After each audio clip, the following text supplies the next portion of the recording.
Hey guys, welcome back to another episode of Southern Fried Tech. Today we're going to have a quick little repair how-to video on a system that is still pretty popular, and I will admit, personally, it's one of my favorite Apple products. We have here is a early 2015 MacBook Pro 13-inch Retina, you know, nice silver aluminum case body. This one in particular is the base model with a 2.7 dual core i5 processor, 8 gigs of RAM built in, and does not have an SSD, but as the base model, it could have had the 128 gig or a 256.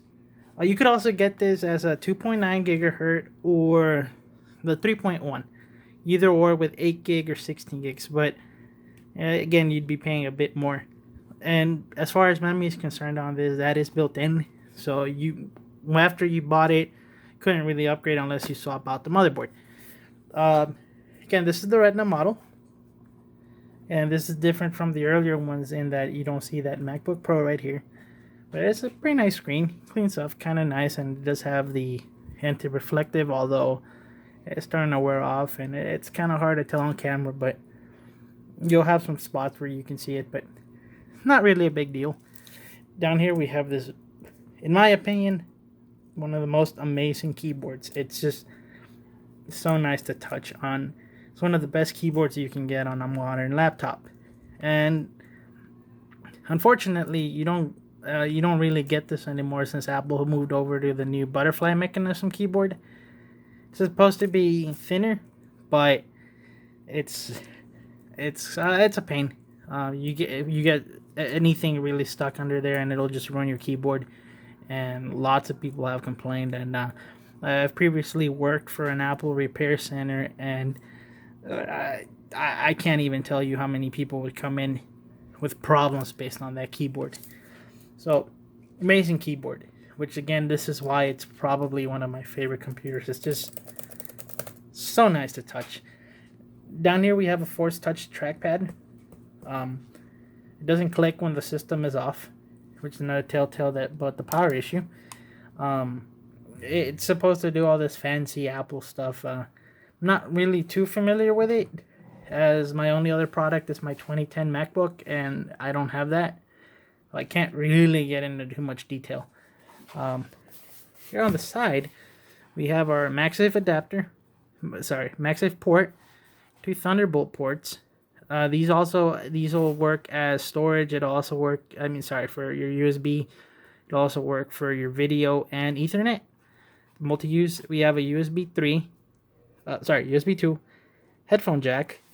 That's our air vents here on the side. And on the other side, we have an SD card reader, an HDMI port, and USB. And that's also what's nice with this model, that you do have somewhat decent amount of ports, which you don't really get nowadays. Everything is just one port, or one port here, one port there, and it's nice. I do wish it had more, maybe an additional USB port, maybe maybe like a display port, but I can't complain. Okay, well, let's take a quick look at this thing. And so right off the bat, when you first try to power it on, you'll see you don't have a light. So if you're at home, there are two things that you can do if you have this similar issue. And you can it's considered a quick fix. So the first thing you can try to do is an SMC reset. So you're gonna hold down Shift, Option, Command, and the power button for 5 seconds, as such. And when you let go, the light should turn green. And in this case, it's not. You can also reset what Apple calls PRAM, although it's not real. With the fact that we're not getting light, it's not going to do anything. But to do that, you hold down Option, Command. After you hold the power button, Option, Command, PR. And if this was a functional system, you would get two boot chimes, at which point you know that you've reset PRAM. So you're going to reset your audio, your charging, a lot of small things, but you should have back the decent computer. All right, well, let's dig into the inside and see if we can verify what the issue is here. All right, let's go. All right, so to start, we're gonna need a couple of tools today. We're going to need a small Phillips screwdriver. Do have some Phillips in here. Pretty common, not a big deal. What is not really common is going to be, let's make sure this is it. Yeah, this is it. This is going to be a penelope screwdriver. When starting with the 2013s and up, Apple started using these nice little star-shaped penelope screws for security screws. So the end user had a bit more difficulty getting into these systems, which, it goes into the whole right to repair thing. So it's not really nice of them, but at the same time, I get it. You're not only trying to sell your product, but you're trying to sell a repair plan. But if you're like me and you want to do it yourself, the fact that you have to kind of go out and get a screwdriver, a special screwdriver, it kind of, it's not fun. Next we have a T5 screwdriver. These are pretty common in electronics. They'll be used for things like your fan, your your I/O ports. Pretty good. Then we're gonna have some ESD static sensitive tweezers. I don't think we'll be using them today. Mainly what we'll be touching on doesn't need them, but it's still good to have. And then lastly, but not unimportant, is going to be these plastic spludgers. These are awesome. They're anti-static, they're ESD friendly. Unfortunately, they don't last as long. As you can tell, this one has seen better days, but they'll get you through a lot of the teardown, and they're just really great to have. All right, well, let's get started.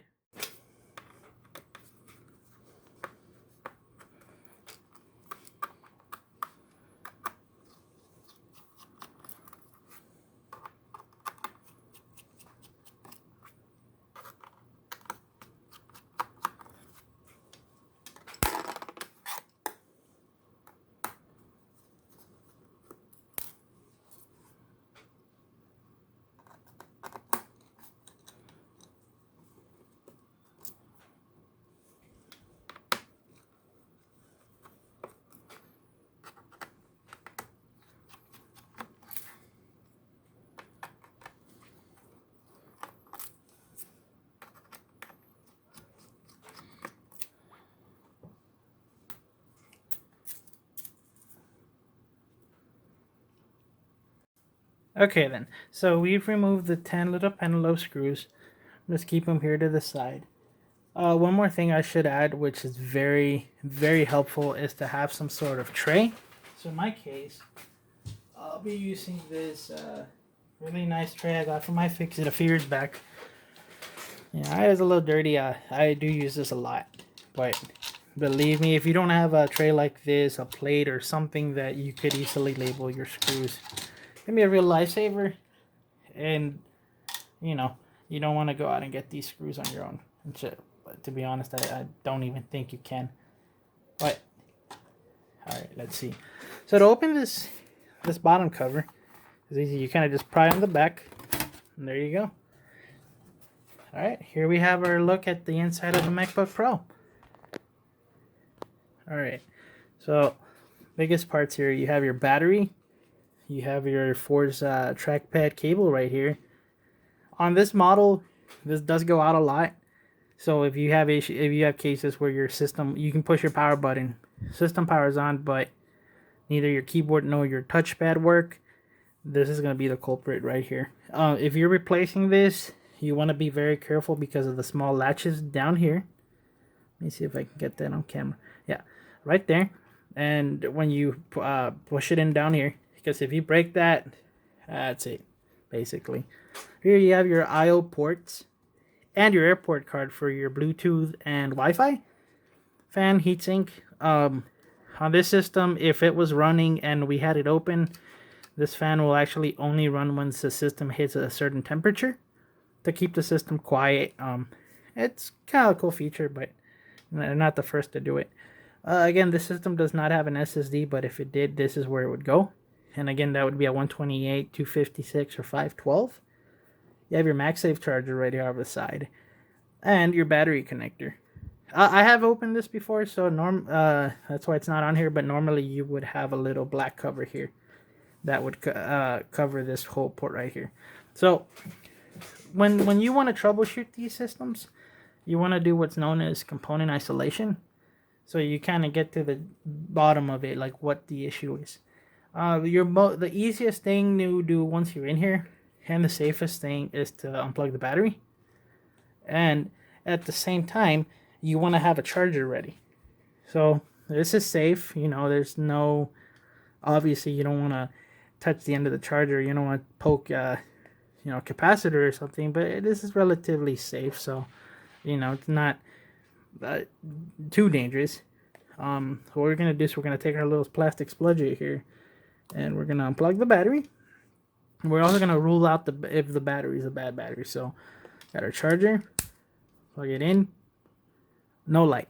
All right, so that helps us take the battery out of the equation. When we don't know if this battery works or not, I don't know if it holds the charge or not, but in this case, it's not causing a power issue, so we can move on to the next thing. All right, next we're gonna move over here to the. Sorry, that's not it.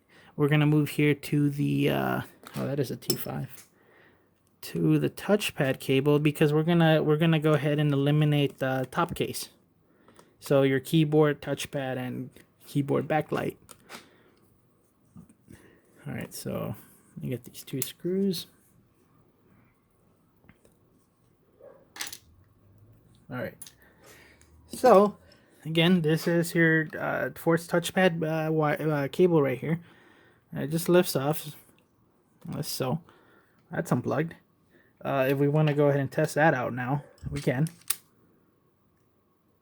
No light. All right, go ahead and unplug it. Now we're gonna. This part you want to be really careful with. This latch right here is very easy to break. This is gonna be your keyboard cable. If you mess this keyboard up, this keyboard cable up, you might not get keyboard, or your some keys might not work. It's very thin, it's very delicate. You want to be careful with this and the latch. All right, we have that disconnected, right? So we can go ahead and plug in the system again. Nothing. All right, cool. It's not as common, but it may happen. You may have an issue with the keyboard backlight. So for that, we're gonna go ahead and plug this little tab right here. Let's get that out of the way. All right, this is also a good spot to check for corrosion. So you do have your air vents back here, and if you live, not necessarily saying you might spill water on it, but if you live in a humid place like I do here in Texas, you do see we do have a lot of humidity. That it's not the best thing for these electronics. But anyway, let's see. Okay, nothing. All right, we can move on. So next, we're gonna try the I/O card. All right, to do that, we're gonna trace our cable here. If in your case, if the I/O cable or the card are bad, this cable has one thick end and one skinny end, so you won't, even if you flip it or you forget what way it goes in, you'll be okay. All right, so we're gonna unplug that. So this is your data cable, and down here next to the speaker cable, you're gonna have your power cable, right? So let me go ahead and unplug that.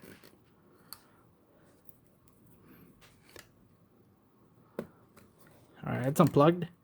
So with this unplugged, if the system power is on, we could trace this back down to either being the problem either being the card, the cable, or the Wi-Fi card. But just if you do these two, it makes the job that much easier, that you just eliminate this half of the job already. But let's see. Nothing. I should also mention, when you're taking off screws and working inside the unit, you want to be careful that you don't get one stuck on the MagSafe port. As I've learned in the past, if you get something stuck in there and you plug this in, Since it is magnetic, it will spark. You do run the risk of killing the cable, the charger, or the motherboard. It's a low risk, but you still don't want to do it on a part that it could cost at most $15 for the port. You know, different prices for the cable, or up to $300 the motherboard. So keep that in mind. In this case, the last thing that we have to check is the MagSafe port. I mean, to do this, we're gonna remove the LVDS cable, the display cable, and there's two screws that hold the MagSafe port. I've already checked this. I actually bought one off Amazon because I thought that was the problem with this system. Unfortunately, a piece of metal got stuck on it. I still had the plastic wrap on it and everything, and I went to plug in a charger, and boom, it actually sparked up and it fried my charger. So this one's okay. It wasn't the MagSafe. I tried it a couple different times before trying it. So in this case, it's the motherboard. You know, so I'll be looking at possibly replacing this board or possibly replacing another system. But yeah, I just want to give you guys a quick outlook to see what this is. Actually, I take that back. We should actually disconnect the display. I forgot about that. It's really rare. That's why I forgot. But you may also have an issue with the display. Again, it's like 1 out of million chance, but you know, weird to learn, so doesn't hurt to try. When you're taking this off, again, use extreme caution because this thing is kind of tight in there, and if you bend one of those two corners, that's it. Your display is pretty much gone. Alright, let's see. So the best way is if you have two of these, use the pointy stick, a pointy end, and you're gonna hit it right here on the little two tabs, right there and right there. And let's see. Alright, that's unplugged. There you go. So I'll bring the cable a little bit closer for you guys. There you go. See, that thing is tiny. If you bend that, that's it. You're looking at what Apple calls a clamshell, but it's basically an LCD. Alright, let's take the power cable, and nothing. So it's confirmed that it's the board. So again, quick video. Maybe you guys have one of these dead laying around you want to see. Hopefully it's not bad as the motherboard, but if it is, be careful when you shop around like I've been doing so far. Apple uses the same model number for a couple of different units. So in this case, this is the A1502. If you go into Google and you type in A1502, you're looking at the late 2013, mid 2014, and early 2015, which is what this is. Key difference is the 2013 models are completely different on the inside. Like the board is like it's half as wide as this. Exterior wise, it looks the same. It doesn't have a force touch trackpad, but again, once you get into the inside, you're completely different. The 2014 is actually pretty identical to this. Key difference is again no force touch trackpad, but the way that we could repair this system basically applies the same to the 2014, and again 2015. All 2015 models, so your 2.7, your 2.9, and 3.1, 8 gig or 16 gig will be the same. The same procedure, same process. So I will let you guys know upcoming video if I replace this motherboard, if I use this for parts. If I use this for parts, I will make a couple of different videos showing you how to replace different parts. If we replace the board, we'll go in a deeper level on how to replace this motherboard. It's pretty simple. You know, if you have limited computer skill, it's not the hardest thing to do. And if you do this yourself, you will save a lot of money versus going to the Apple store. So there's that. And considering this came out again, first revision is what, 2013 to 2015. I'm sure that a lot of these are out of warranty now. So if you can get a good deal on the board, like I've seen some of them going for about $195 versus that $600 charge at Apple, you know, if you're gonna really want to put $600 into something this old, then cool. If not, save yourself a couple of dollars, because again, these are nice laptops. So I wouldn't say go ahead and throw it away, but if it's not that bad damage, if it's just something small like this, go ahead and fix it. You'll have something that'll last you for a long time. And unfortunately, if it doesn't, then you know how to fix it, or you can upgrade it yourself. All right, well, let you guys know what goes on and keep you guys posted. Thank you, and as always, remember to like and subscribe, leave a comment. Thank you guys. You have a good night.